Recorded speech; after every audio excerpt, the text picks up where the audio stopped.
to the country blue, Woody and Lou got the sports for you. From Boston streets to Kentucky's fields, get ready, folks, for the thrill it yields. Woody and Lou, sports and you, talking games, we love it's true. Every play, every score, let's dive in, it's time for more. Lacing up the boots and calling plays, debates and laughs for all the days. From Fenway Park to Derby Run, sports talk magic just begun. Woody Lou, sports and you, sideline stories coming through. Every cheer, heartbeat soar, tune in now, we'll give you more.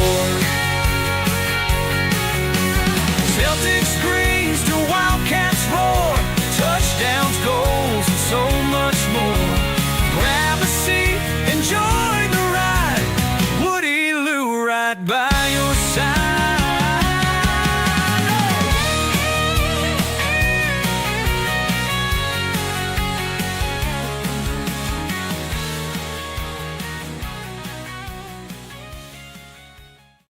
The views expressed by the hosts are their own and do not necessarily reflect the official policy or position of the Department of Defense, the U.S. government, or any of its agencies. The information provided is for general informational purposes only and does not constitute legal advice. No attorney-client relationship is formed by providing this information, and nothing herein should be relied upon as legal counsel. For legal advice specific to your situation, please consult a qualified attorney. Braxton, September 14th, episode 17, flu game and rose ceremonies. I'll lead off. This is my flu game. I do not feel well today, Braxton, but we're going to persevere on, and we're going to provide the award-winning you listeners, Woody Lou, Sports and You, with the best sports talk content on tonight's episode. Why is it your flu game, Dan? Did you test positive for the influenza? No, you can't test positive if you don't test at all. So I did not test, but this leads pretty well into our first topic of college football week 3 recap. My beloved Irish went down to Texas A&M at home by a score of 41-40 on a last-second fourth down conversion to go 0-2 on the season. And their playoff hopes are virtually eliminated, and we're only in week 3 of the college football season. So I was a bit in the cups last night, Braxton. That's why I'm not feeling so hot today at 7:30 local time. Yeah, we can lead off with that game, Dan. So last night, Kentucky played Eastern Michigan at 7:30, and girls' bedtime has been floating around 8 o'clock on the dot. So had it on pause, started it kind of late. One of my daughters needed some extra loving, so I was in there with her. I ended up falling asleep on the ground next to her crib. Rhea rose. I had to pause the Kentucky game. Came in, I finished it. And then Kaley had already gone to bed. I transitioned to the Notre Dame game because I'm an Irish fan. That's right. I've now watched. We are indeed. My second Irish game on the year. And so anyway, I watched it. I watched us go down, and what a gutsy call to go on fourth down and then go to the Wildcat. Wildcat makes me nervous. Kentucky used to run a lot of Wildcat circa 2013 through like 2017, and it never worked for a big part of it, except for when we had Limboed in that one year. But got the fourth down conversion, ended up getting a touchdown. I think the play right after that, and then the field goal. Dan, talk to me what was going through your mind with that field goal and the amount of time that's left on the clock. I've been there so many times before. I'm not sure if I told you this, but so I'm a graduate of the class of 2011 from Our Lady's University. And my class has the distinction of being the losingest class in school history over a 4-year span, the lowest winning percentage. I was there for Charlie Weiss years 3, 4, 5, so post Brady Quinn. And they have done nothing but disappoint since I've been, a student and alumnus. I mean, last season was great. That run through the playoffs with Marcus Freeman in year 3, and the transfer quarterback from Duke, Riley Leonard. That was a fun run. Ran into just a juggernaut in Ohio State, but yeah, games like this, like they just don't, unfortunately, surprise me. I will say this though. New defensive coordinator this season. If Al Golden, the DC from last year, was still the DC, the Irish do not lose that game. Well, so let me get back to kind of my storytelling of the game. So you botched the extra point, which would have put you guys up 47-40, maybe getting the score wrong, but would have put you up 7 points with a little over 2 to go. Missed it, and you have a backup quarter as your holder, backup quarterback as your holder, which is good. And a lot of teams have gotten away from that. I think he had a shot of converting it, but he sped himself up, overthrew the wideout. Good instincts, but the kickoff, the Texas A&M Aggies, they take it back to the house. What were your thoughts? The flag came out, number 17, their tight end from Sweden, got the holding call, which called it back. But were you upset, or did you think maybe this was best case scenario because it gave you the ball back? What was your thought on it? Yeah, probably best case scenario. We got the ball back. And field goal at that point wins it. Yeah. You still have plenty of time on the clock. I don't know. After the loss to Miami, I mean, this team it's not the team last year, the runner-up. I don't have much confidence in this team, and that's what's going through my head. Yeah, I think it was crazy that tight end, he got the holding call. They ended up marching down the field, just a lot happening as they got into the 10-yard line in. They had the flags started coming out. The laundry gave them some adversity, but then ultimately on a 4th and goal, they reached their other tight end for the go-ahead or for the touchdown to tie it. And then all they had was an extra point to seal it, and they, in fact, did that. It was rough to see, and I felt bad. I finished it in bed on my phone, and it made me feel good and I think it's my fault because as a Kentucky fan, I've seen that 1,000 times. And typically we're just happy to be in Kentucky. I mean, just like last week with Ole Miss. Kentucky had the game. We started out first play of the game, interception, 2 interceptions on back-to-back drives, gives a 10-0 lead.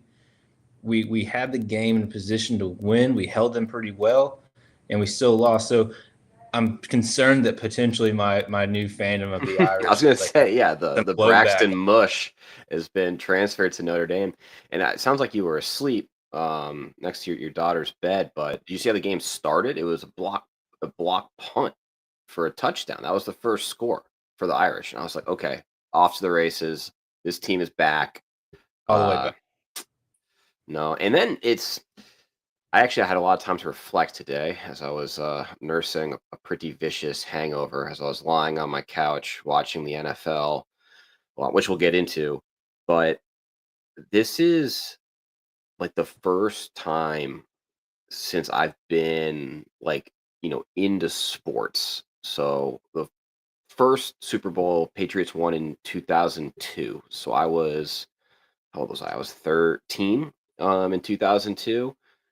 And since then, for the past, 23 years, Boston sports has just been, title town, absolute juggernaut. And, if we're not winning championships, we're in contention for championships. With the Irish losing, and they're most likely not going to make the playoff. This is the first time in 20 plus years that none of my teams there's even like a hope of winning a championship. I was thinking about this, like Celtics, Tatum, he's gone for the year. Like they're not going to compete. The Patriots, not they won today at Miami, but they're probably not going to be competitive for at least another probably 2-ish years with Drake May. The Bruins are they're atrocious, and then the Red Sox. I mean, they look pretty good. They're in a wild card spot. They're going to make the playoffs most likely, but their two top prospects, Marcelo Mayer and Roman Anthony, are both done for the year. So how low, very low probability that they actually make a run in October. I have crocodile tears for you because if you want to break down my lifetime, starting in 1997, I've had 2 Kentucky basketball national championships, one of which was in 98. So excuse me for not necessarily remembering the Nets getting cut down in Tubby Smith's very first season with the Wildcats. So we had it in 2012. I actually had a high school baseball game. So ended up watching like the last 10 minutes of that. And then my other team, the Braves, winning the World Series in 2021. And I guess, my Buccaneers winning the Super Bowl. Buccaneers, the COVID year. Brady brought us a Super Bowl. And I guess 2 Super Bowls with the Buccaneers in my lifetime. So, I don't really have much remorse for you. Kentucky's had 2 10-win seasons in my life. And that's all came within the last, 8 years. So, not a lot to speak of. I mean, I'm not looking for sympathy. That's not what I'm looking for. And you might have gotten that from my tone. I'm just a little lethargic today, but it was just like a realization. And I will say I've been very grateful that my sports teams have been as successful as they've been. I don't take that for granted, but it was kind of like, oh shoot, like I got really nothing.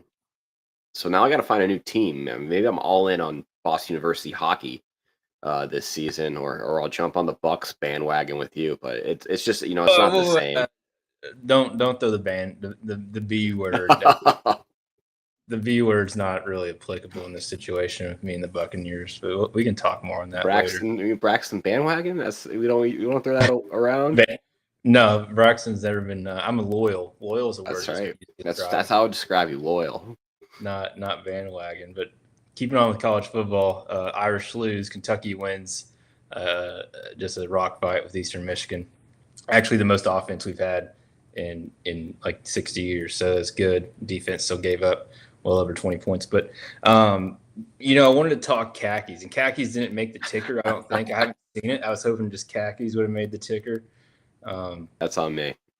So we had 12 o'clock. 12 o'clock slate was pretty good.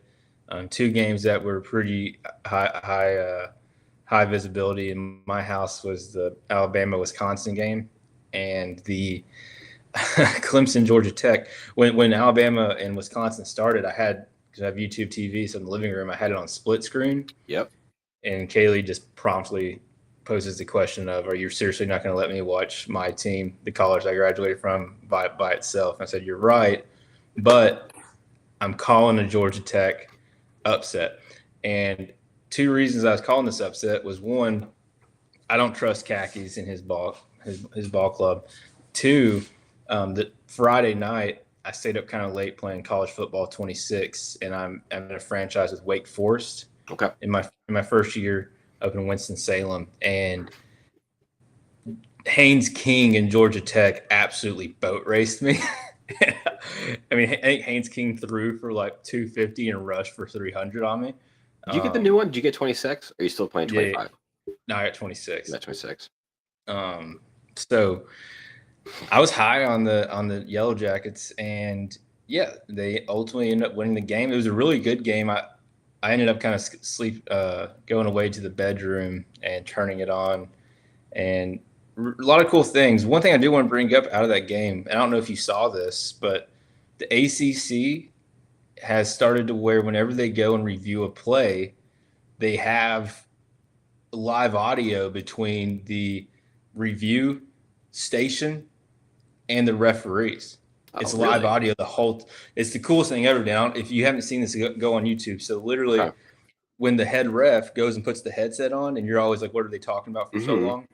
It cuts to the head ref with the headset, split screens it with the control tower, and shows the conversation and shows the control tower looking at the play and what they're seeing. And it's just Nice. the whole dialogue is made right there. And then you see the outcome. It really cool feature that I want to applaud the ACC and ESPN for doing, because I thought it was a really nice touch. That's all. Yeah, I'll check that out. Yeah, I was also doing multi-view on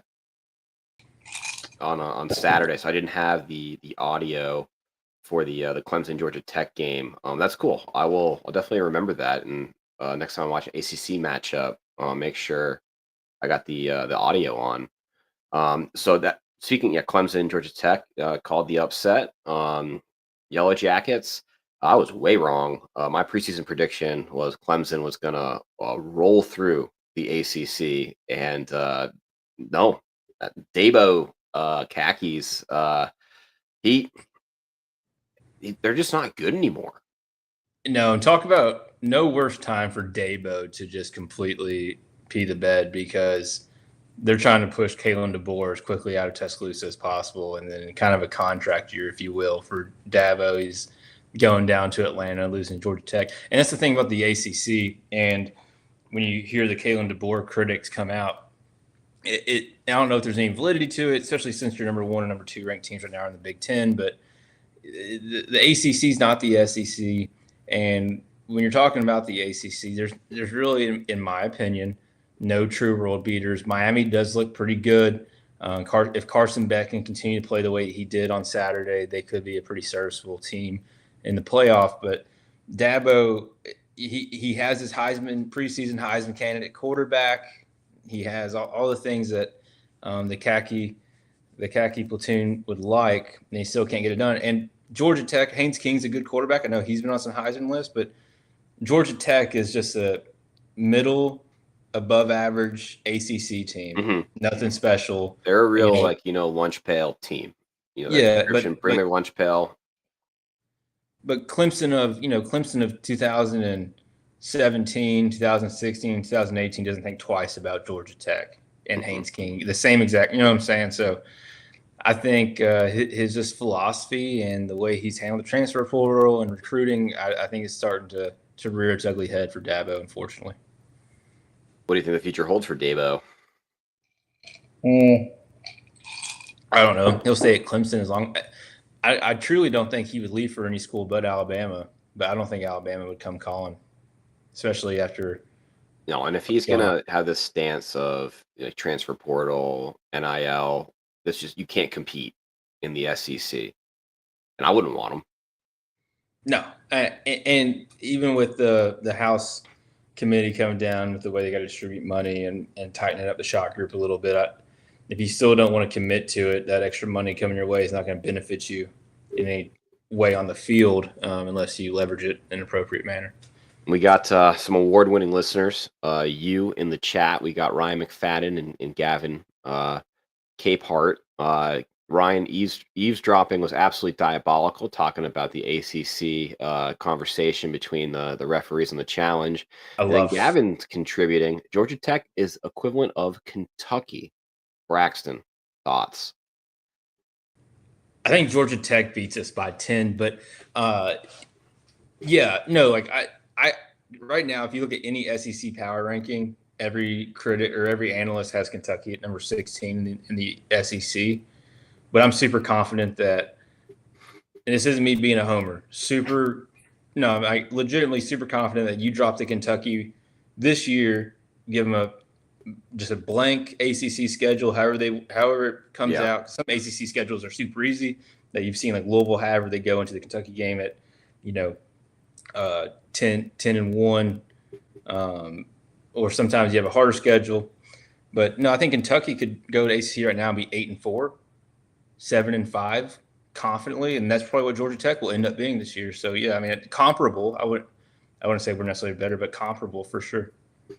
I'm gonna take a look at Georgia Tech's schedule. I'm curious. I'll tell you as Kentucky's record right now with Georgia Tech's schedule, and we'll see what it would be. And I'll be completely Completely honest. Just start from the top. All right. So remaining No, schedule. just start from the week. Oh, from the week top. Yeah. Okay. So first week 0, if you will, Georgia Tech played Colorado. They won 27-20. Then they played against, I never even heard of this school, Gardner Webb. Yeah, Gardner Webb just beat the Citadel Bulldogs this week. So give us 2-0. Okay. And And then then Clemson, Clemson, yeah, won 2-1. 24-21 yesterday. 2-1. Okay, next up, Temple, 3-1. Wake Forest.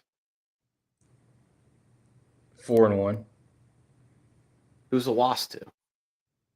Clemson, Okay. Virginia Tech. 5-1. They don't even have a head coach. Old Dominion. 6-1. No, sorry, that was who they beat. They lost to. Yeah, So Duke. 5-1. So sorry, Virginia Tech was what week? That was week 6. So yeah, 5-1. Duke. Duke. They don't look great at all. 6-1. Syracuse. 6-2. Really? Yeah. Okay. Where's it played at? At Georgia Tech. So at Kentucky. I'm still saying 6-2. We drop something like that every year. NC State. We're at Raleigh. 6-3. Boston College. We're at BC. 6-4. Really? Yeah. BC's not good, man. And Are Chestnut Hill, like there'll be more Kentucky fans in Chestnut Hill than BC. We have a big alumni group in New York. All right, give me 7-3. 7-3. Pittsburgh. 7-4. And then close out at Georgia. Thanksgiving. 7-5. Oh, yeah, right all right. I told you. So Kentucky's gone 7-5 with Georgia Tech ACC schedule. Yes. Worse. That's floor. Floor, right? Yes. That was kind of fun. That was fun. I wish they'd move us to the ACC. Oh man. And then as far as other week 3 college football games, I'm trying to think of what were the marquee matchups. I thought that Diego Pavia and Vanderbilt, maybe my new team, the Commodores, they kind of boat raced South Carolina and the Gamecocks after I was all about Lenore Sellers. Yeah, they beat Carolina 31-7 on the road. Lenore Sellers, he got hurt into the second half with the concussion, I believe. Everyone thought the Diego Pavia hype was gone. I think he's definitely a serviceable quarterback. He's been a quarterback for 7 seasons in college. I've never thought the Carolina hype was real. I don't believe in Shane Beamer. Like Lenore Sellers absolutely murdered us coming off of barely beating Old Dominion last year, but that's South Carolina. And what I do know about South Carolina and South Carolina fans is that number next to their team means a lot to them. And if you're going to throw number 11 or number 10 next to their name and then have Vanderbilt come to town, like the juice, like they're not, you know what I'm saying? Like they're overlooking a little bit. And I think Vanderbilt feeds off that. I kind of was buying everything Shane Beamer was selling. And I went, you know this. I went to Columbia, South Carolina last season when they played LSU and hosted game day, and I had a blast in Columbia. So I was very disappointed to see the Gamecocks just, poop the bed, so to speak, against Vandy. Yeah, now they're unranked, and Vanderbilt's ranked 20th in the AP. So you had them. You had Ole Miss and Arkansas, which that was a high scoring game. Ole Miss gets the win. Bringing them to 2-0 in SEC play. Early lead on the SEC docket. And then you had the night game for Florida LSU, which was a game through. I mean, the score doesn't tell you that it wasn't a close game. It was a decently close game. That's with DJ Lagway had 5 interceptions. I think that's right. I can find out. What does Billy Napier make it to the end of the year? No, he does not. And I think what hurts reverse psychology maybe a little bit, and tell me if I'm wrong.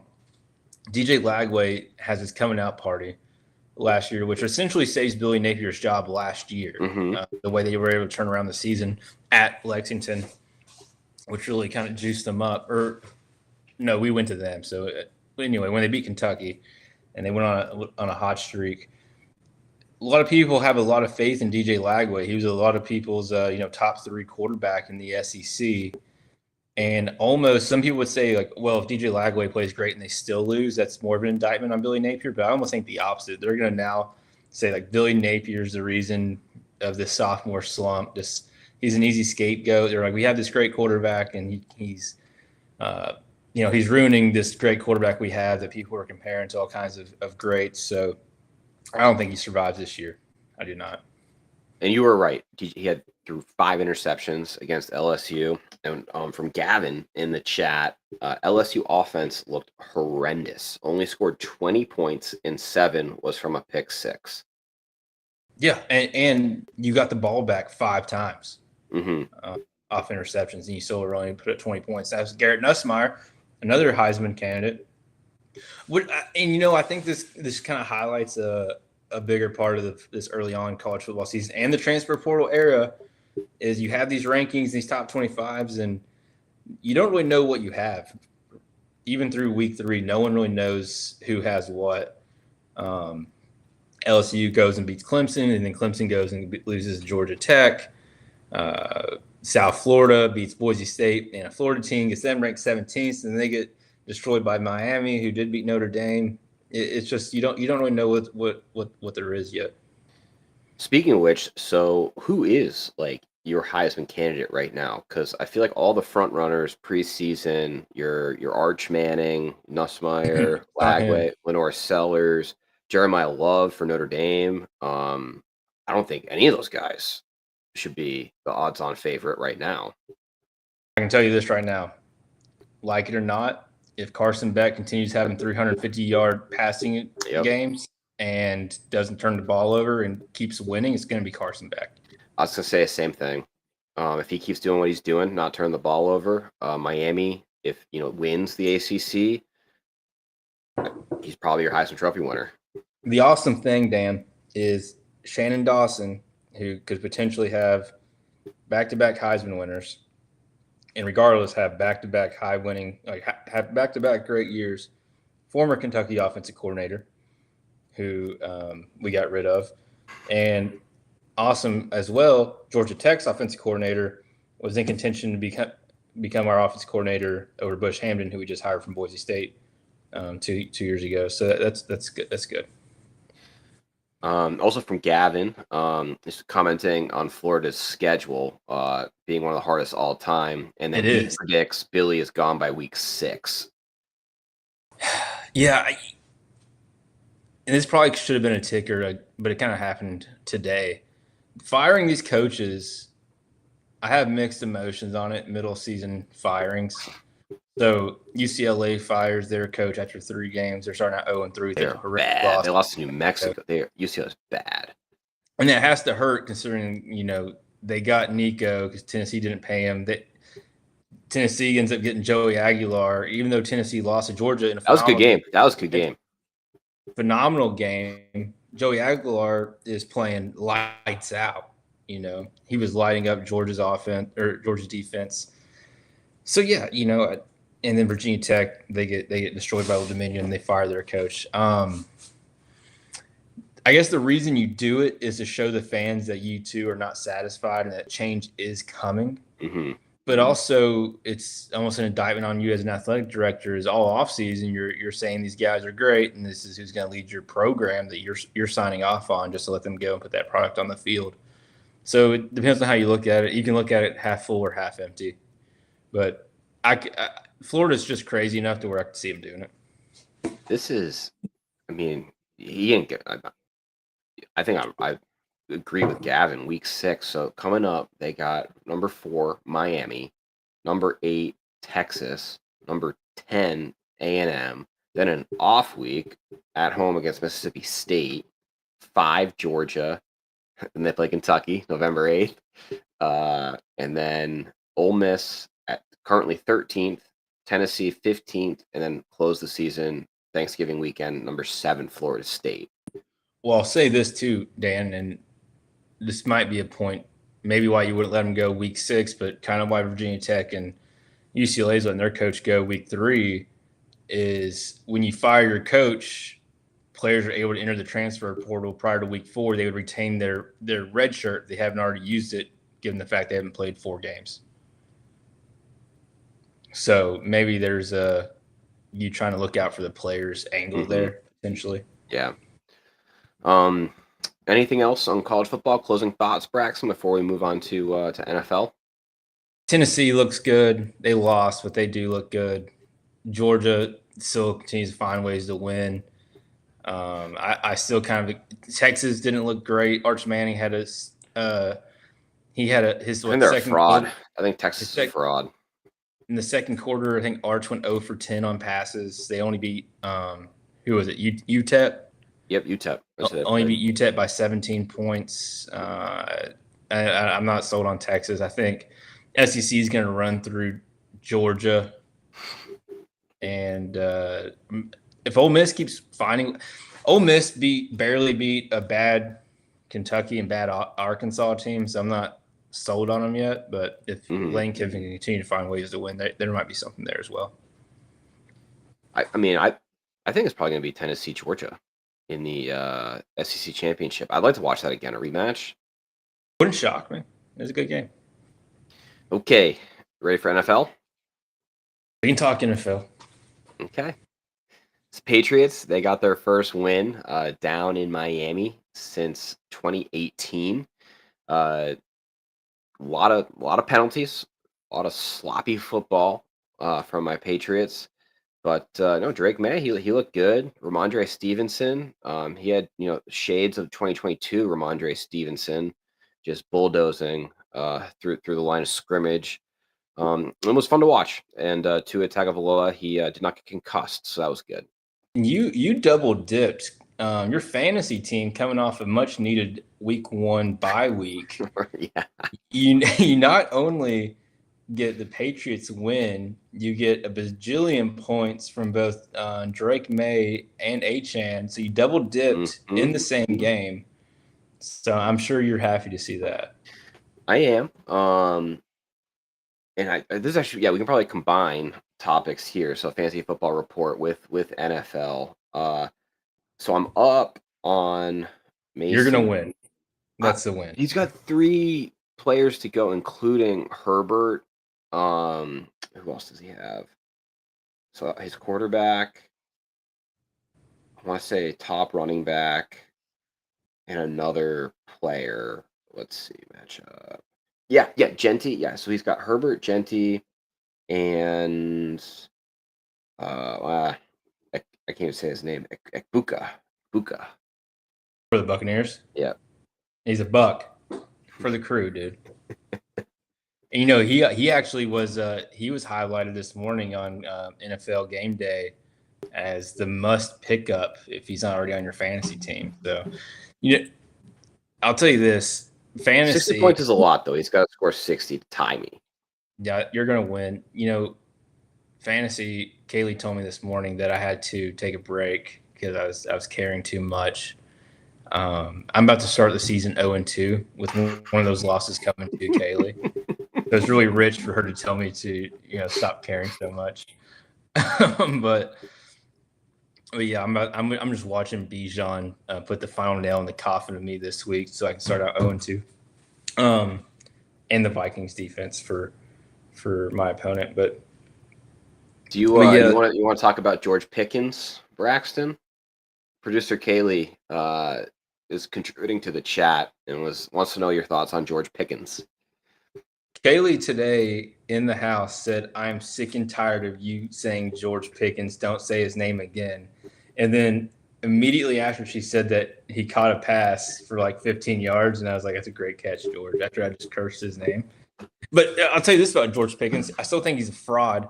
It took free football for him to eclipse over 10 points, and when you're the wide receiver, and you're marketed as wide receiver number 2 to CeeDee Lamb, that should be a prime position for fantasy owners. Mm-hmm. Because if you're playing NFL defenses typically, especially your average NFL team to below average NFL team, will have one star corner, and then they'll have just a serviceable secondary. So just in general, in theory, the star corner, star safety, shade, CD, you bounce George opposite side, and then George should be just picking and popping for you. He should be getting yards every game. But when you have Dak Prescott and a Jerry Jones owned organization, that doesn't work out that way. I texted the group chat. I said George Pickens is for sale cheap. My dad texted me, said straight up trade for Jerry Jeudy, and I was like, if I don't get a better offer, it's done. I think I told him I would honestly take a ISIS soccer player for him. I was that over George Pickens. He ends the day with like 14 points. So I mean, it's still not world-beating numbers, and it's still going to result in a loss. It was funny. I remember I saw those texts, and then Pickens was picking up big yards for the Cowboys. Yeah. I should have brought this up during college football, but this conversation prompted me, and this is another conversation we had in pre-production meetings, talking NFL players and now college football personalities. Pat McAfee, he's jumped the shark. That look on your face says it all. What else do you want to say? I just think his bit is tired. He's a clown, and I do like well, actually, I'll take this back. So I love Saturday mornings. My routine: wake up, put on Game Day. I usually watch all Game Day. Love their picks. Celebrity guest picker. I will say with McAfee, the field goal challenge, that is fun. That's fun and funny. And we didn't really talk about this, but Lee Corso retiring, made his last pick, the Ohio State He had a Texas great day. game. He ran the table. If you would have parlayed Lee Corso, you would have paid your rent that month. And so I heard this comment that people like our fathers probably like they thought Lee Corso was a clown on game day in like the 90s and like early 2000s. My dad couldn't stand him. My dad could not stand Corso. And this is McAfee is our generation's Corso. He is an absolute clown, like him, like standing up like on wherever they're sitting the desk, so to speak, every game and like orchestrating the crowd. Like it's just do less, Pat. Do less. And he's very knowledgeable. He's good. He can be funny, but his bit is he's doing too much, and he's trying to become he is the new game day Corso. This is why, and ESPN or Fox or Barstool or anyone who wants to buy us, this is why I think this is why we're meant to be on the big stage, because we're time zone away. And poetic justice, right after you had texted me, or right previous to you texting me that he had jumped the shark, I went on a very long monologue to Kaley about how Pat McAfee has turned the tide in my eyes, and I'm all in on Pat McAfee. And that's why when you texted me, I just said, let's talk about it on the show. But so like college game day comes on at 9:00, 8:00 Central Time. So his opening dialogue, did you watch his opening monologue on? Yeah, I did. I thought actually that was well said. So I thought a lot of nuance here, right? And we didn't touch on it. Terrible stuff going on. Don't condone it. Nope. It doesn't need to be said. Like, it's terrible. That in conjunction with 9/11 being this week, the opening speech he gave was great. And I think you have to acknowledge the fact that he also did that on a Disney network, not a political show. But I think it matters to the tone of Disney and ESPN of what kind of flavor they have for these topics. Him saying that stuff, didn't name names, but it was heavily implied what he was talking about. he's bigger than ESPN, and It's I appreciate crazy. that. It's crazy. Like it or not, he's bigger than ESPN. That's why they let this guy who had a YouTube show, grassroots, really reminiscent of Woody Blue Sports and You. He had a YouTube show.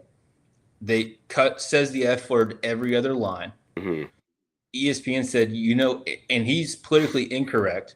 I don't even know what side of the aisle he really is, but he'll say whatever he wants, one way or the other. ESPN cared, didn't they recognized his following audience, gave him a show on ESPN where they literally just run a banner, just like our legal disclaimer saying this show cusses. If you don't like it, don't watch it. He does whatever he wants on ESPN primetime during the day. He's this year, just because he's had 2 back-to-back weeks, week 1 and week 2, the kicker made it, but he's donated $1.1 million to just college students and 1.2 to charities from his own pocket. Yep. He does his daily show from Indianapolis. He does College Game Day. He was running WWE. He was putting butts in seats for WWE for like a 3-year span. He's kind of taken a little step back from that. I was so anti. I thought he was over the top. But I watched Game Day this week at Tennessee, and I do not like Tennessee at all. But I watched it with a clear eye, and he kind of won me over because I was like, you know what? Like this dude, he is just a showman, and he just executes. He works a crowd better than anyone I've ever seen, and he won me over. I'm all in on Pat McAfee. I guess I am a boomer just yelling at clouds, but no, Gavin brings it up too. I felt the same way at first. I just started liking him until I watched his show a good bit, and that's for me. Like I separate his, daily show personality from his game day personality because I like his show. I think his show is good for all the reasons that you stated. He's very smart, very informed. But it's just like it seems like so like performative to me. Can I say something else though? Yeah. I don't think ESPN or College Game Day. JJ McCarthy is going to be a franchise quarterback. I'm sorry. I don't think ESPN or College Game Day did him any favors with the timing of which they brought him on the show. Because when they brought him on College Game Day, we all knew Lee Corso was on borrowed time. And by bringing him on the show, and they got rid of I can't think of his name, but the Pollock leaves. You throw in Pat McAfee, and the Pollock departure was a lot of drama behind that. I don't think David Pollock didn't want to go. No. They bring in Pat McAfee. Lee Corso's on his last leg. People kind of viewed, and maybe he was, but it got viewed as he was overshadowing Lee Corso and the Kirk Herbstreit angle of Kirk Herbstreit being Lee Corso's brother's keeper. He had this loud, obnoxious guy. Lee Corso didn't know what he was talking about. He didn't understand what was going on. He didn't know this dude.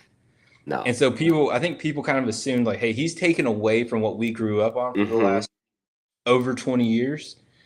Now that Lee Corso's gone, maybe in my brain too, I'm able to accept him into the fold more, knowing that like that chapter of the book is over. If that makes any sense, that's kind of where I'm coming from. That makes sense, but I think Saban's great on game day. I love Nick Saban. He is just so like deadpan. And you had College Game Day. I can't stand Tennessee. This was one of the better game days I've remembered in a long time. When Kirk Herbstreit and them were talking to Kalen DeBoer, and the Tennessee students started doing the war chant with the tomahawk chop. That was peak College Game Day, in my opinion. Like that was awesome. But with that said, I think I'm a big noon kickoff guy now. And it's not like the Barstool angle because I think Barstool's also jumped the shark. No, okay, hold on. Explain this to me. I don't even screw the ticker. We're just talking. We're talking shop. And we haven't talked about this. Usually we talk about this stuff. How can you sit here and tell me you're a big noon kickoff guy when I'm getting text at like 8:30 in the morning saying I hate Barstool. I can't believe Fox gave them a platform. Their show. I never said I hated Barstool. Barstool's jumped the shark. But were you not texting me saying I can't believe they're on Fox? Their show sucks. Oh yes. So their morning show FS1 Wake Up Barstool it's not good. They don't So even how show are you? highlights. They don't even show like they don't. It's just like four random Barstool personalities sitting in like comfy chairs, like The View. That's basically what it is. So like 2017, when Kentucky was good, when Kentucky was on their kind of really good run, when they were going to bowl games and we had the 2-10-win seasons, I was watching SEC Nation a lot because that was kind of the only platform where Kentucky would actually get some like talk up when they were playing well. Because they would never get, nothing would ever get them on College Game Day, like talking about them. I've stopped watching SEC Nation and I've kind of gone all in on Game Day. But this week and last week, I did flip over to the Big Noon Kickoff. And last week, when they were at Iowa State in Ames, when they brought on Dave, well, Dave's like a real member. They brought in Big Cat, Yep. Brandon Walker, and that the female, the blonde hair girl.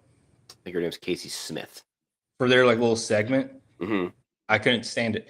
And I'll tell you this: that Casey Smith girl, so that blonde hair girl, she's good. Yes. Like, yeah, she's very knowledgeable. She's going to end up. She has the voice, and like she like owns. She drives the conversation like a professional. She's going to end up parlaying this into a legit job with like Fox or ESPN or something. In my opinion, she was with ESPN. I want to say before going to Barstool. She's better than the Barstool like more professional. I agree. More with that. polished. But I tuned into it wanting to like it because I like Barstool more than you do. But I didn't. It just seemed like their same little shtick, and I don't think that shtick speaks to like the everyday college football, like the 40-year-old guy who doesn't know Barstool, if that makes sense. That does make sense. I think you're right. So why do you like it now? So big Brady Quinn guy. I think I don't have to explain that. I really like Brady Quinn. I like Mark Ingram. I like Matt Leinart, and I don't know what it is about Urban Meyer. I'm curious what he's going to say and what he's going to do because he's a wild card. Now I will say this: when they're all sitting in their chairs in the little semicircle, they got way too many people. But with that said, when they're sitting in their chairs in the semicircle, the back and forth between Dave Portnoy and Urban Meyer are like edge of your seat conversations because you don't know what's going to come out of either one of their mouths. Exactly. And they're natural born enemies considering the Michigan Ohio State angle. That part is good, but unfortunately the show is a lot more than just those two. I also every time I see like when Urban is in one of those like studio chairs, I just think of him like on a bar stool at a bar in Ohio when he should have been coaching the Jacksonville Jaguars, and I chuckle. And I don't hate it. I don't want to act like I hate it. I'll definitely watch the Big Noon Kickoff when it's Ohio State, Michigan. That will be must-watch TV because you know the Dave Portnoy antics are going to be. They might get him canceled. It might be his last season on the Big Noon Kickoff for that game, but I don't know. And we could go on a whole other hour about Michigan. I'm so over Michigan football, but yeah, I'm surprised that you're a Big Noon Kickoff guy now. So I do the multi-view, and I switch back and forth. I will say that, but I don't know. I just wish McAfee just do less. Is kind of my and maybe I'm just an old man like yelling at clouds and like your dad's relationship with Lee Corso. Can't stand Lee Corso. But I think my dad's Lee Corso hate almost came more from his like Indiana and Louisville ties. Okay, that's fair. I think there was more. I mean, Colts, West Virginia and the Colts. There ain't much to hate on there. No. And that's a good segue. My ex-wife, they used to hate the Colts. Your ex-wife? What? What are we talking about right now? The Titans. Oh, right. So I've officially, me and the Titans are officially divorced. I have always been paying alimony. Well, I'll tell you this. I've never been, my whole life growing up, I've always been all in on Kentucky. I've been a fringe NFL fan. I've always liked the Braves. I've been a fringe NFL fan. Really committed to the Titans. And then living at Fort Campbell was super all in on the Titans, especially Tannehill was crushing it. And that's when like the the chinks in the armor started to show, namely like on Twitter. A lot of Titans fans are Tennessee Volunteer fans. So that crossover relationship was hard. The way we treated Mike Vrabel and Ryan Tannehill, I thought was disgusting from general manager and ownership position. The trade with from AJ Brown in the draft when Elliott was born, ruining Elliott's first birthday, was just crazy. It almost ruined her day of birth for me. Abusive relationship you were in. Yes. And so I'm going to lay it out. I don't even care if we go over. I got to get this off my chest. This is therapeutic. It's okay. And I want you to be honest with me. Absolutely. It's catharsis. We're not on a no time frame, by the way. No, this is going to be a long one, lock in. I was in Tin Roof in downtown Nashville when we beat Tom Brady and got the pick six in his career with the Patriots. I was in Tin Roof as the band is playing F Tom Brady, and we're all yelling in unison with just buckets of high noon on the table, just with friends of the Titan family. I was there. I was all in. I watched us lose in the AFC Championship to the Ravens. I was there. And I was all in. But you push out Tannehill and you push out Vrabel and you push them out while they were still in the seat. Mm-hmm. Okay? They still were serviceable. But for some reason, they started to think that, hey, this guy and this quarterback who just got us to an AFC Championship and have gotten us to the playoffs all these years in a row, when this is unheard of for our very young organization in Nashville. Just thinking that we were going to compete with prime Mahomes and up-and-coming Lamar Jackson. That's not us. I'm pumped that we're getting to the playoffs, but they got greedy. So then you draft Will Levis, which I'm happy about because I'm a Kentucky fan. But you want Will Levis so bad that you're willing to take a very minor Tannehill injury, throw him in, which I don't think he was the quarterback that they needed. It became a bad relationship between him and Mike Vrabel. They end up firing Mike Vrabel. They bring in Brian Callahan with Will Levis's first year. They have an offensive line that you and I couldn't block. They have no talent around them. They get a first-time head coach with his dad as the O-line coach, and they suck last year. Will Levis is hurt. He keeps getting banged up. They were the worst team. So he's playing hurt. They have no scheme. So this season you get the number one pick. You pick Cam Ward because all of last season, Brian Callahan, he gets the GM fired. Rain Carson gets fired. We get the guy, Mike Bergonzi from Kansas City, the assistant GM. Okay. This is our draft. This is our offseason. We're going to get these offensive linemen. We're going to get these players around them. We're drafting Cam Ward. He's our guy. Will Levis comes out like right before training camp that he has a season-ending injury. Okay. All last season, every time we lost, and you can see it on the sideline, Brian Callahan's yelling at Will Levis. He's blaming Will Levis. Without saying this is Will Levis's fault, every reading between the lines, every comment, every emotion when asked about Will Levis, this was on Will Levis. We don't have a quarterback. The O-line needs to be better because his dad's the O-line coach. That's as much as you're going to get out of him. So this year you get a better O-line, right? You get your quarterback. That's your quarterback that you wanted. Even though I told him not to get him. I said if you keep the number one pick, you don't get Shador, you don't get Cam Ward, you trade back and you keep rebuilding. No, we want Cam Ward. So you draft Cam Ward. And then these first two losses, here's the funny part. And here's the thing. These Tennessee Titans fans are also Tennessee Volunteer fans. And they're quick to jump ship, brother. They'll fire you. Look at Lane Kiffin, Butch Jones. They'll fire you, son. They'll get you out of town. They've all turned on Brian Callahan. And Brian Callahan goes to the podium. He can't blame Will Levis, brother. This is his team. But you're on Twitter. You got all these people saying they're ready for Brian Callahan to go. And I got on the Woody Lou Sports and You Twitter, and I started commenting on stuff. And we've got a lot of traction. Because you know what I said, Dan? I said, it must be really hard to go to a press conference where you can't blame Will Levis and make promises for next year because you just had the number one draft. You just got the GM that you wanted. You had your whole offseason, and it's not on the players. His play calling and game management, that's on you. So all the things you wanted to blame Will Levis for last year, hey, guess what, brother? The curtain's down. It's on you. The fans have turned on him. I'm out. I've divorced my old ugly girlfriend. I got this hot thing down in Tampa Bay, son. She's sun-kissed, baby. She's sun-kissed. I got Baker throwing the balls on Monday Night Football. and I'm fired up for the crew. I'm in the official Instagram page. They asked me. This girl wanted me. She DM'd me. I'm all in on the Buccaneers. We're going to the NFC Championship. You might see us in the Super Bowl. Buck up. Buck up.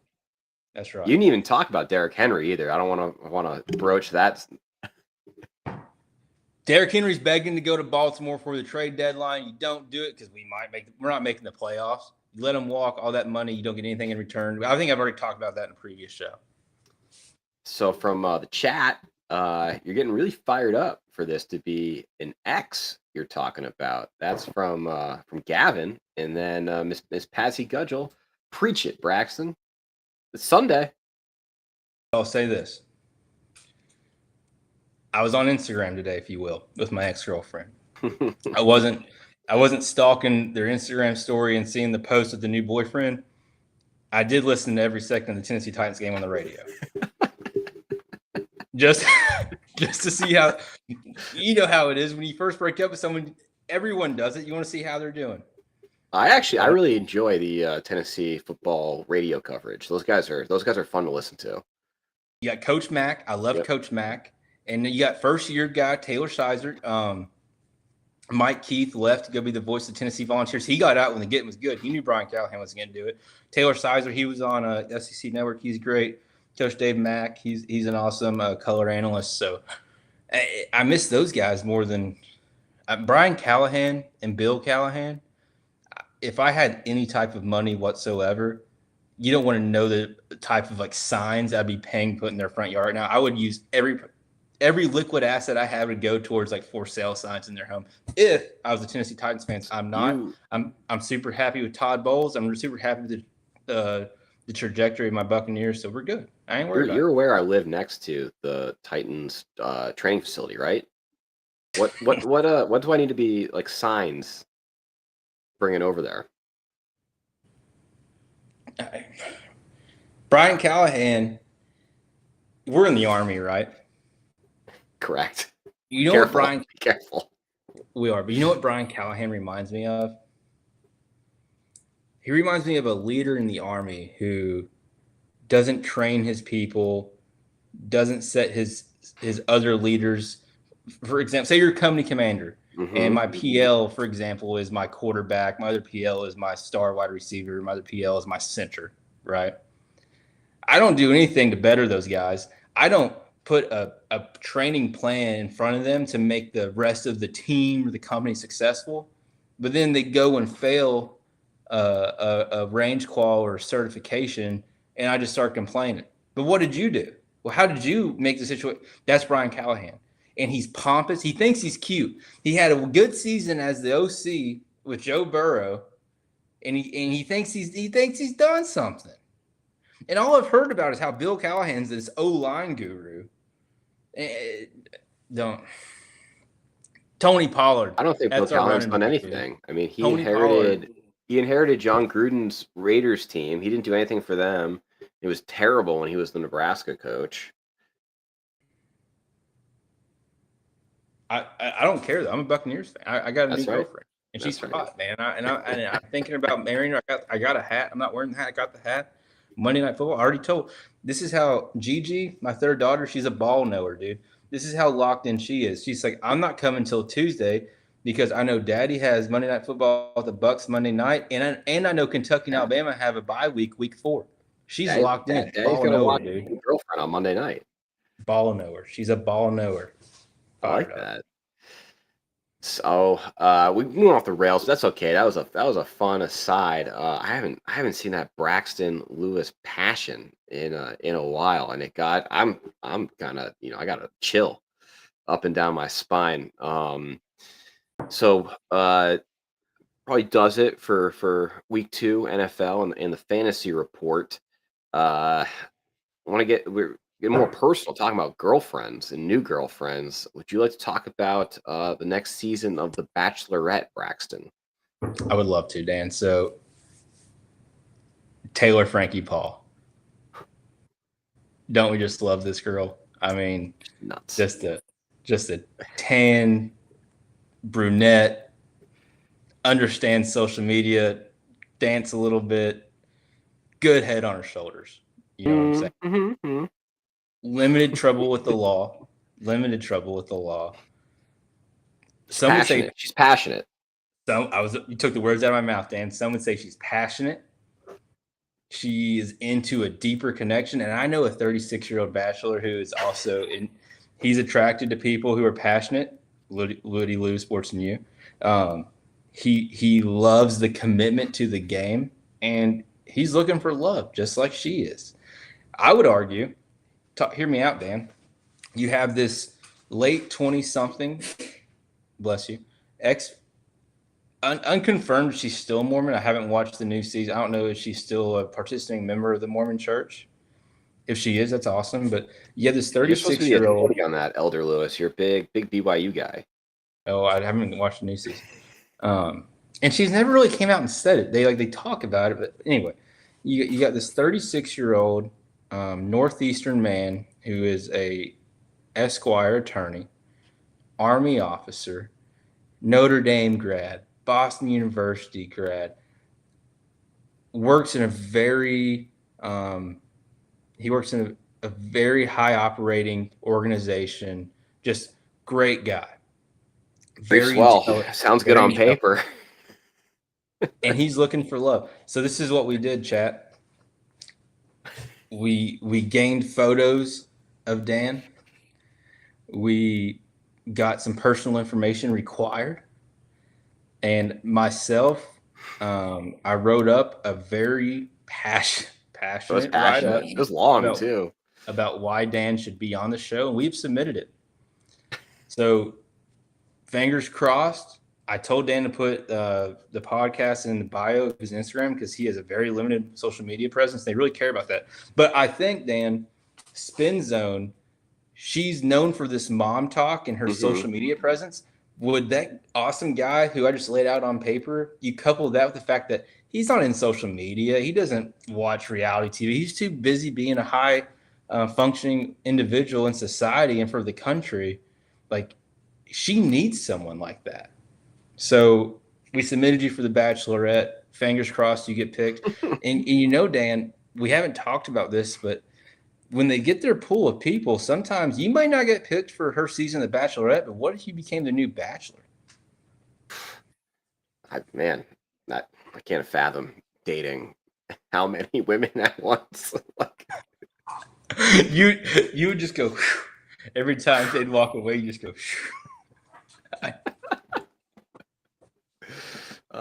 My problem, and you know this about me, I fall fast and hard, so I don't know. It'd be a wild ride, that's for sure. But thinking about if I were, to be selected and were able to, navigate that with my military service, I think we're on the same page as this as far as biggest concern. This is after last night too. I do enjoy juice of the vine, so to speak. A cocktail here and there. I can't be that guy that's just bombed night one. And it's like, there's the classic guy that's like asleep, like snoring, like. But you would be like, okay. So have you ever seen a season of the show? Of what, The Bachelorette or Mormon Wives? No, The Bachelorette or The Bachelor. One of those two. I had a bachelor. So not fantasy report. I was in a Bachelor fantasy league, and I won Matt James's season. If you don't get picked up for this season of the Bachelorette, we got to do that. Okay. Locked in. So the only season I ever watched was with Hannah Brown and Pilot Pete and the silo and all that. But my question is, and I asked Kaley. So when like the show starts, like episode 1, they have they show the background of the person. Mm-hmm. I 100% will be in your Nashville apartment for that day of filming. Yes. I will get my TV time. But when they fast forward to the limousine driving you up, and she's out there with the host, that guy's awesome. He rocks. I forget his name. It's Jesse Palmer, isn't it? Yes. Jesse Palmer. So the other guy, he got fired. If I you was don't thinking of the remember other that. guy. I like the other guy. Chris Harrison? Yeah, Chris Harrison. He I got like that. fired. What did he do? There's a whole thing. It was Did I not like him anymore? he made so that same season, Matt James's season, the winner Rachel, she had some questionable photographs from her sorority days, and he made like a post or whatever, like kind of like defending her, and that was construed as not being woke, Impartial I third party. guess. Yeah. Okay, for the audience and anyone on Spotify, potential employers, I don't know exactly what he did, but taking that away, I liked Chris Harrison. Jesse Palmer's also great. Jesse is good. Jesse's really good. So the last time I watched the show, I don't know if they still do it. It'd be the Bachelor, Bachelorette with Jesse Palmer. Mm-hmm. You get out of the limo, and that's your first. You just go and do a quick little meet and greet before you go into You got to make the first impression rose. It's huge. What are you doing on the first impression? Oh, on the spot right now, what are you doing? I've been thinking about this all day. man, some are so cheesy, and I tell you what, I won't do. It depends on the girl. I won't. It does depend on the girl. I'm not gonna do the Pat McAfee move and performative. Little I know of Taylor Frankie Paul.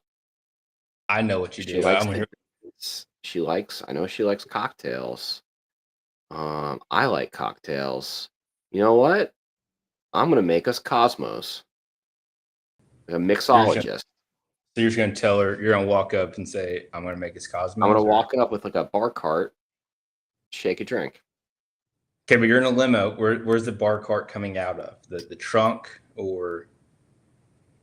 Well, not everyone's in a limo, so you can you can involve props. Yeah. Okay. Bar cart gets approved. You walk up with a bar cart. Mm-hmm. Are you confident you won't be shaking so much that might be a problem? Because I think, regardless, like just the weight of being on national TV with Taylor Frankie Paul and Jesse Palmer, like, do you think the shaking of the glass? Do you think you would shake? Like, would you have a Parkinson's episode? Oh no, because I have to. I mean, you got to shake the drink. I'm gonna have like the mixer. Natural shake Yeah, will hide the. Okay. I'll probably spill it. Like I probably won't be able to crack it open. Okay. And pour the drink, but okay, so you make Cosmos, right? Mm-hmm. Now you got to be like real suave with it. What are you toasting to before you take the sip of the Cosmo? You got to have something slick. What are we toasting to? This can be something chalk, like to getting to know each other and to finding true love. I don't know. I think something just super smooth is like, you got to make this Cosmo just like super confident. Like you and me would rehearse several times under various like conditions. Like we do one in the rain, like all types of scenarios we would rehearse. But I think a girl like Taylor Frankie Paul, and I'm a girl dad times 3, and I live with a woman. But my oldest daughter's only 3. But my read on Taylor Frankie Paul is, she's craving a man who's older, check, who absolutely adores and needs her. I think that's right. Because like, look at these guys she's been with, all of her other, the fathers of her children, and who she's been in relationships with. Like, they're really kind of into themselves more than her. I think that's right. But you got to keep in mind, like, she likes the chase and the hunt. So I think and this is off the top of my head, just because I wasn't even thinking about the Cosmos thing, but if you were to do the Cosmos, something as simple as like, it has to be sleek, dude. Like the delivery will be super important. We'll practice, but something like to our first, but definitely not our last. And that's it, dude. Cheers, clink. That's pretty good. And then after she takes a sip and you take her glass, just a super smooth kiss on cheek, and then a whisper. But a whisper only you and her, that she will hear. And I want her blushing as you walk the bar cart into the mansion, where you then proceed to get absolutely tanked and asleep by 9:30. So hopefully that initial performance will save me from being that standard like from central casting just Yeah, bachelor that's bashed out. and I It think doesn't like, even know that you didn't get a rose. and if you get selected for the show, you'll definitely be the oldest person on there. So I Really? think like, oh yeah, dude, they get young. How old is she? I should know this. I think she's like my age. She's Okay. like 27 to 29, maybe. I don't even think she's 30. I also feel like this is like big news just within the bachelor like nation, so to speak, that like someone like her who already has like a show, like a social media presence, Kids, a rap rendezvous with sheet, the law. sure. She has a discovery, if you will. Yeah, Um, she's got a mugshot. I don't. She's probably one of the only I, bachelorettes that has one of those. and can I be honest, Dan? And people might think like, well, if the producers watch this episode, they won't pick you. But producers, I'm so happy you're tuned in. If that's the case, I think the attorney piece like helps you a ton. Okay, Like the Dan Woodhouse Esquire with her past, and you being a man of military you know prosecutor. an aged man with no children. And here's the thing: you're Uncle Dan, That's right. and I know Uncle Dan would love to Mm-hmm. turn into Daddy Dan. It's true. That's right. Double D. No, I think you'd be great, and I think you would be great for the show. But what I was saying is, as the oldest person in the house, if you're the oldest person in the house, like you need like a pill bottle, like like the days of the week pills, That'd be very funny. and Yeah. make that thing. Like, and I think you need to complain about like how late they have you guys staying up at night. And I would also just how like when the first night, because the first like couple episodes are the best. Like when they have the guys in the house and like they're all like just making small talk. Mm-hmm. You would thrive at that because like your small talk. First off, if you find someone from like the Northeast area, you'd be golden because you could Yep. just talk like.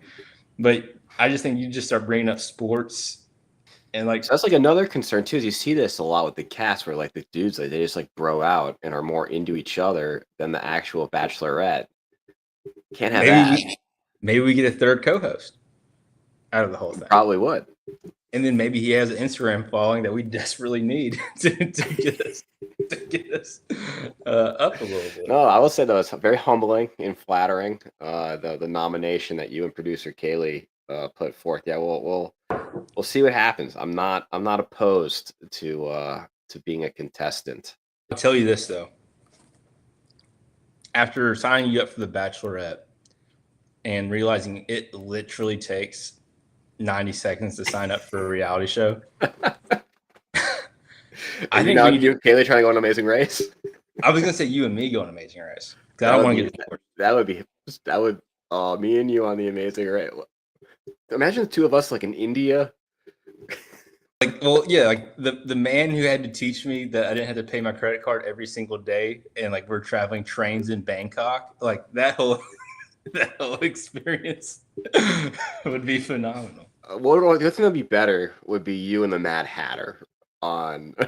That would be television gold. Me and my dad, yeah. Well, and I could see a situation where like they have us in some just like European country, and like we know we're cooked, and like we missed the plane. After me and him just like absolutely yelled at each other and almost came to fisticuffs, like we just end up going to a bar, and like the film crew's like, guys, like you can't just like stay at this bar. We're like, no, like we're staying at this bar right now. We're just gonna lick our wounds. We'll figure out a way back home. I could just picture it like the filming is going on during March Madness, and like Kentucky makes a run, We have our and phone you on the guys Kentucky are game like as you we're find trying like to the only bar in like I don't know, the Czech Estonia. Republic that's playing Kentucky basketball, and you just don't even care about like the checkpoints. Oh man, what's chat saying? We just got some stuff about Jesse Palmer. Chris Harrison got fired. All right. AKA the Mouth of the South. I don't know what that's in reference to, Yeah. Gavin. Do you know what that is, Braxton? Yeah, so on College Football 25, you own that game. I do. Jesse Palmer's a commentator, and I don't know if it's a bug, but he doesn't shut up. If you have him on your game, on a video game, like he does not shut up. And he'll make you want to just like mute the audio. I guess, yeah, when I play, I use a Spotify app like in the Xbox, and I just listen to music. Dan, I'll tell you this, man. And this is, and maybe I'm getting emotional because I'm about to have my third kid.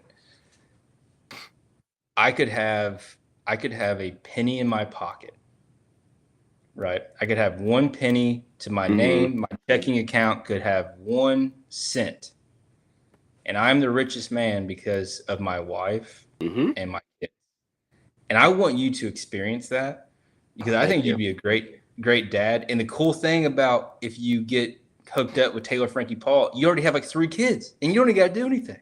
They're already lined up. So I would love to be Uncle Brax to Taylor Frankie Paul's children.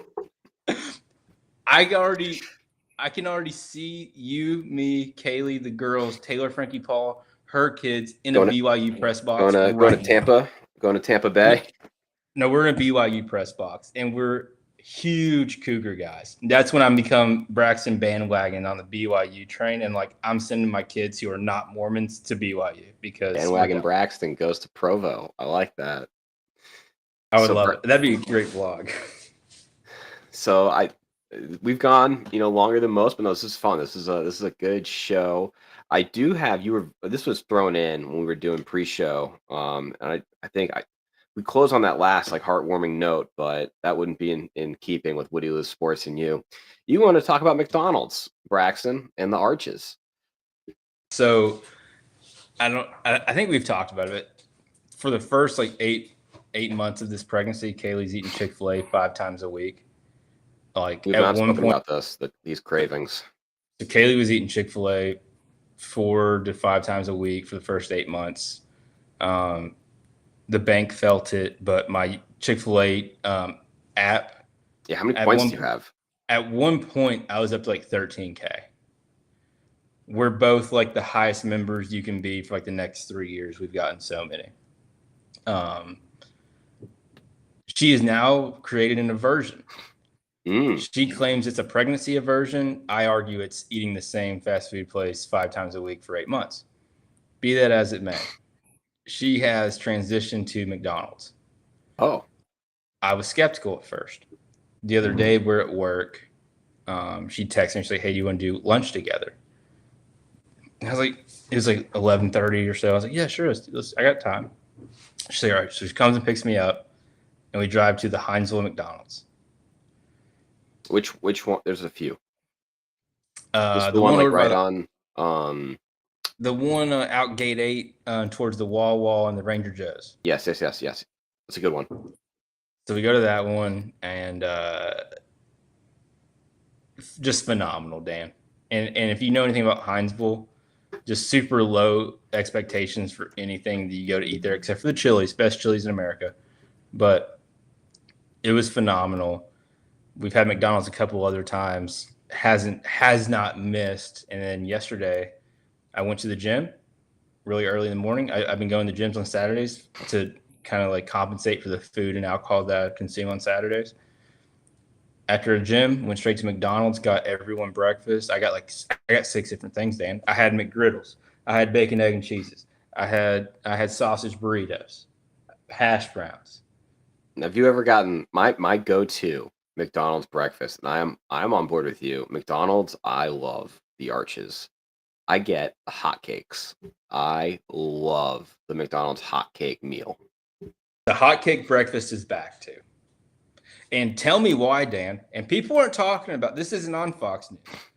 Tell me why inflation is this big problem, allegedly. But I can go to McDonald's, get 3 hotcakes, a hash brown, scrambled eggs, a sausage patty, a biscuit, and a Coke for $7, Dan. I can't explain it. We're not talking about that, are we? No. So, McDonald's is back, and what's your lunch order? What's Kaylee's the lunch order? Kaylee's lunch order is a 10-piece McNugget with buffalo sauce. That's a good order. The other day when we went, they had a McValue meal option. Mm-hmm. So I was able to procure a spicy McChicken with a 4-count nugget and a fry and a drink for like $5, which was a great deal. That's the other thing too that goes unnoticed, like on the McDonald's app, like all of those like specials or whatever. The McSpecials, dude. Yes. But if you're go-to, go ahead. No, okay. So like if my like take out the McSpecials, if it's just like what's your like we're going to dinner to McDonald's, Big Mac meal number 1. Yep. Number 1. And you know McDonald's, and I think we've talked about it. I get sentimental. I told Kaley this because since we've been eating McDonald's, like the best McDonald's I have had to this day in my life was that McDonald's that you and I had on the tarmac in Poland before flying home. You just like opened up a whole box. I didn't think we were gonna go. Poland McDonald's. Talk about cream of the crop McDonald's. It slapped different in Europe, in Poland. Breakfast, you gotta open up your palate for the breakfast, because the only thing for breakfast they have there that's similar to America is the McMuffin. Mm-hmm. You're not getting a biscuit. You're not getting a McGriddle. You're getting a McMuffin, or you're getting like a quasi wrap type deal. But I'll tell you this, Dan, and hold on a second. I'm getting trade offers live on air. Yes, Xavier Worthy is for sale, McFadden. I offered you a great trade, a phenomenal trade earlier this week, which you vehemently denied and said I was higher than something I can't say on this show. But send me your offer. Xavier Worthy's for sale. But Dan, so we were sitting on the tarmac. This is when Woody was Sports News was born, if you remember correctly. We manifested 12 hours before we actually took off. That's what I'm about to get into. So we're on the tarmac. It's like 6 p.m. We're supposed to leave like at 7 p.m. The decision comes down, hey, flight's delayed. Like we're on standby. There's a McDonald's not 50 meters from the tarmac, and you just had to leave a gate to get there. You and me had a little piece of real estate against a wall, which we had a real good space. So our backs were supported. We were kind of away from the masses. So you said, hey, I'm going to go get us some McDonald's to keep our spot. I said, sure. So I think I got their McCrispy chicken sandwich, which their McCrispy chicken sandwich in Poland is better than any Chick-fil-A chicken sandwich, in my opinion. I mean, phenomenal. But anyway, you get us at McDonald's, and something about the weather was phenomenal. It was, what was it, April? It was May? It was May. It was May 18th, 2023. I'll never forget that date when we came back from Europe. For what it's worth, May in Poland is a phenomenal time. It was gorgeous. You're not getting higher than 78 degrees. You're not really getting lower than 55. Great month. You go and get that McDonald's. McDonald's is tasty. And we took out a Write in the Rain notebook, which you have any military experiences, like the Premier notebook. And I said, Dan, you and I have grown a lot together these 9 months. We like sports. What if we talk sports? So I wrote out, I forgot what the name of the show. I still have that notebook. For next episode, I'll find it. And I just wrote like a little monologue at entrance, and I said, what if we just did this and talked about sports? And we ate our McDonald's, and we talked about making a sports show, which 4 short months later, we finally went live by the grace of God. That first episode, going back into the archive, it was ridiculous. But yeah, man, that McDonald's was great. That's where we opened the show up, and you can't beat it. McDonald's is all the way back. I don't care if they're big corporate, big government. I'm all in on McDonald's right now. And yeah, no sponsorship or endorsement, but we'd love to have McDonald's as a sponsor. Sports and you. That's I'll have the ba go off every time someone comments in the chat. I don't care if the whole show is that. We will do it. Oh man, if we got McDonald's to enjoy live on air every show. But that was over. I gotta say this, Dan. I don't know about work for you tomorrow. It's later here than it is there. I don't care how long we go. I'll tell you this: that travel home was an experience. You and I somehow didn't sit together on the plane. I don't know how that worked out. You somehow got you were like a VIP. No, what happened? That's what it was. So I ended up in the center seat of a middle aisle, because it was the 2-3-2, and I was in the center, they said, "Hey, we got seats up here," and I think that's when I was like, "Hey, dude, I got cut singlet. I can't sit for 12 hours in the center of the seat." I ended up going and sitting next to another guy who was just absolutely going through it mentally, and that was a whole thing. And I was just trying to sleep, and he was just going through it. But it was normal coach. It wasn't anything special. We flew into New Hampshire. was it New Hampshire? I remember we flew into New Hampshire, and we went straight, like we didn't step outside. You went straight into the little thing. We just had a reception area. They had the people giving us the little USO, they were great. USO gave us the flag. They had coffee. Yeah. And you and me literally we went and took a pee. We got a cup of coffee, and we walked out. They let us walk outside. Yeah, we got to go outside. And I remember just breathing that air, and I was like, "This is freaking awesome." If I remember correctly, I think you got down and you kissed American I kissed soil. the ground.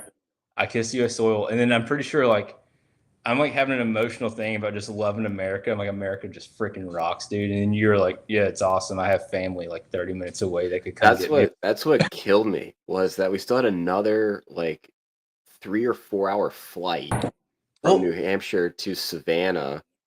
And I was like, I grew up 40 minutes from here. And we flew into Savannah, and this is for going to the Citadel for college, being in the marsh.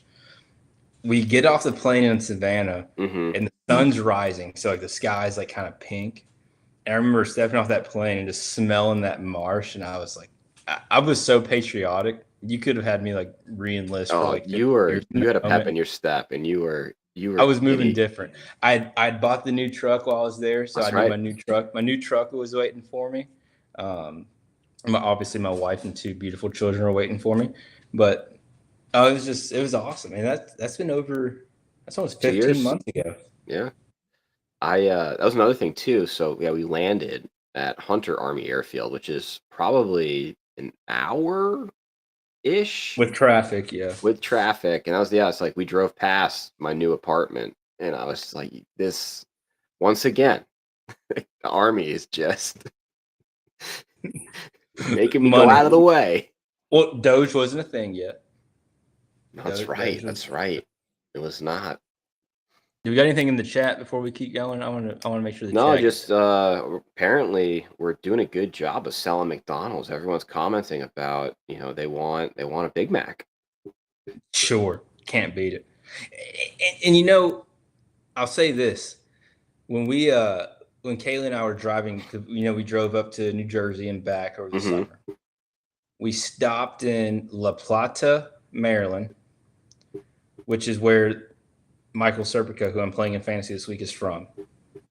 We're in this town. There's a McDonald's on the left, and 100 meters up, there's McDonald's on the right. So we stopped at that McDonald's. And I remember texting Serpico, and he told me I stopped at the wrong one. I had a 50-50 shot. He would tell. It doesn't matter which one you chose. He was going to say that you chose the wrong one. But no one spoke English. But there was multiple language getting spoken. None of them were English. And there was one of those where you don't order to a human, like Poland, how you screen. Well, in Poland we ordered on the screen because they had English, but there it was that's just what you did, and it was disgusting. Ooh. But the thing is about McDonald's is when you find a good one, when McDonald's is at its best, and the people put their effort into it, you can't beat it. Great McDonald's can't be beat. But you got to understand going into it, this might be the worst meal you've had in a month. But it might be the best meal you've had in a year. You just don't know. When McDonald's hits, it hits. Well, with that, Braxton, I think it's a good time to close out the show. Any final thoughts for the award-winning Would You Lose Sports and you listeners? No, man. Episode 17. 17 is an awesome number for me. I have it tattooed on my arm. So hopefully this episode was enjoyable for the viewers. I know we went a little long. Hopefully we're going to share it on Facebook, Twitter, YouTube, Spotify. Make sure you share it, show it to a friend, have them like, subscribe, and tune in for more. And tweet at McDonald's. Ba-da-da-da-da. All right, Braxton. Good rest.